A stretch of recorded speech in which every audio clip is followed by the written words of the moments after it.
love in my city now. Nah, this shit ain't pretty now. I'm from Noble, it get gritty on. He in that full throw with a chopper, that whole 50 on. He tryna kill you over kitty on. I'm outside at the crack of dawn on a Monday. I was trapping on that one. Hey, what's good, everybody? It's your boy Kama. We back with another video, man. Hey, man, real quick. So I wanted to get into I wanted to talk a little offense and defense, honestly. Like,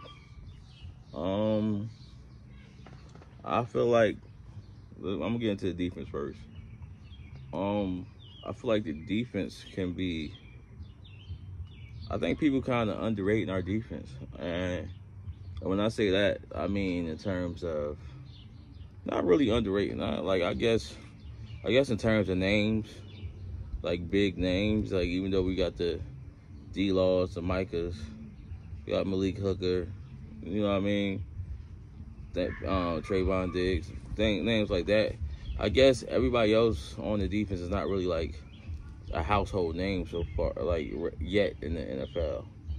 So like, I don't feel like but I feel like people don't realize the amount of talent that we have on this defensive line, and that's going anywhere from Jabril Cox, who we drafted last year from LSU, that we hire on. That goes for even Damone Clark that we drafted, who a lot of people said he ain't gonna play this year, but it's starting to add up to, like, I think he's gonna see the field some this year. I mean, I wouldn't mind not red shirting him, make sure he's 100%. I'm not mad at that.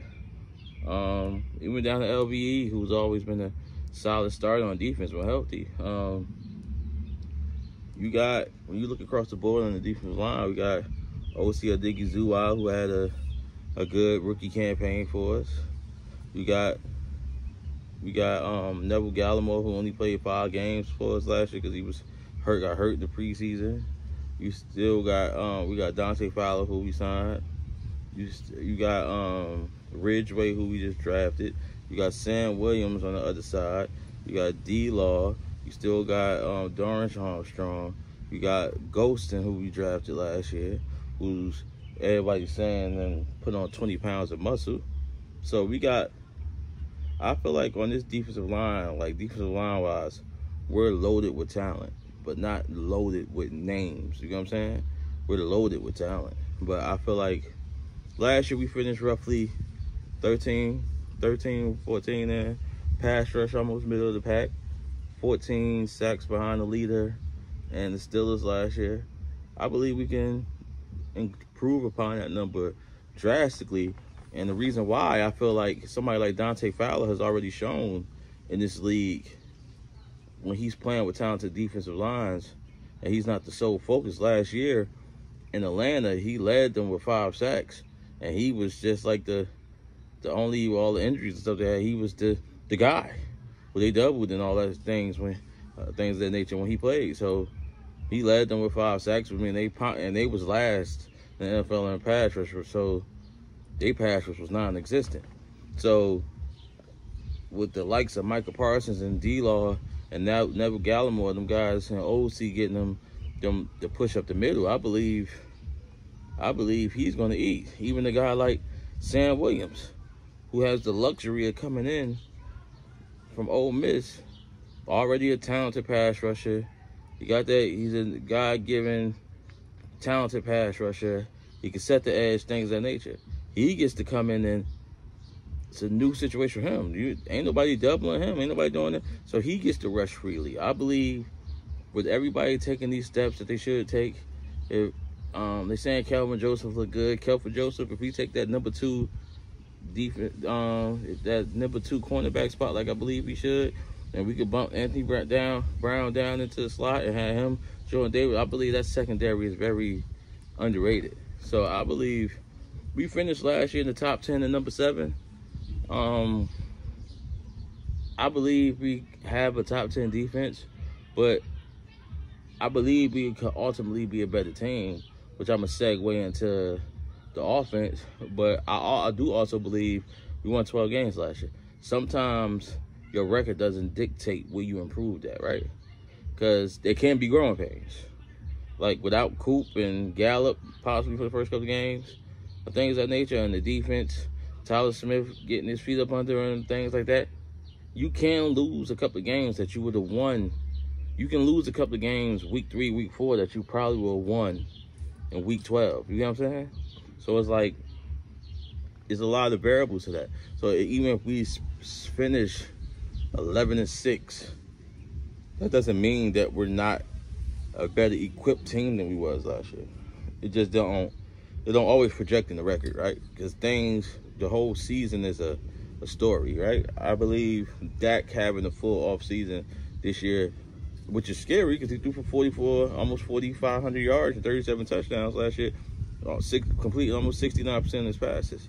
So I believe him not coming into the season and not have to sit out the early parts of it and rehab till they clear him for throwing and all that. I believe that bodes well for him. I believe him getting them reps with Jalen Tolbert and James Washington. And I got a theory, right? A lot of people are not. I urge people to go back and watch some James Washington tape in college and watch him in Pittsburgh. I think in Pittsburgh he just got thrown into the wrong situation. James Washington is the perfect, like, he's an outside receiver. Like, he does a lot of the things that Michael Gallup does. Like, Michael Gallup has always been, out of all 3 of our wide receivers that we had, he's always been the guy that's been predominantly, mainly on the outside.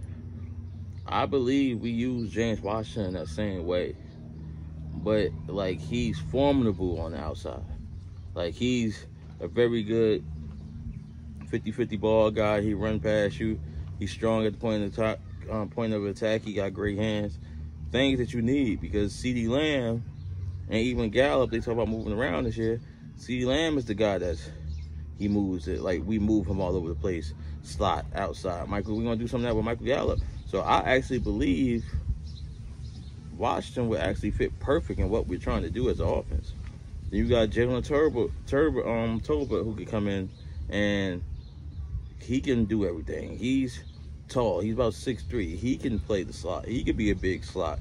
He has great hands. He's a deep threat ability. So I believe this offense can be, like I said, on paper, it might not say we're the #1 offense in the league, but it probably could be a little bit more efficient. And if you're a Dallas fan, you know, we, like, as good as we had our drop spots. Where you can be like, okay, like, run the ball here, or come on. Like, I believe this, then not to mention Dalton Schultz, you still got Tony Pollard. Like, we got the talent. Don't let nobody fool you. Like, it's not big names. But, like, I trust my quarterback and I trust the guys who recognize the talent to put the talent in play. I believe James Washington is a good addition. I believe Tolbert is a good addition. Even watch out for Simi Fehoko, who we drafted last year, who's putting on pounds and going to be like that hybrid. I can't think of the guy from Ohio State I can't think of his name, slipping my mind now, but number 85. The hybrid doing some things he did when he blocks a lot, but he also goes out, catches passes. So it's like a hybrid tight end, wide receiver type that deal. But it's like, yeah, I feel like I can easily see us overachieving according to the media standards, but I also could see a possibility of things not going well. You know what I'm saying? It is what it is. It's football. You need everything to fall into place, and a little bit of luck to hit the ultimate goal. That's for everybody. Everybody needs the chips to fall in the right place. And I do believe defensively we got the talent, offensively we got the talent, and it's just all about putting it together. How fast does it clicks is the question. I mean, but that's my thoughts on it. I mean, y'all let me know what y'all think in the comments. Always remember to like and subscribe. It's your boy Common. Salute. We out.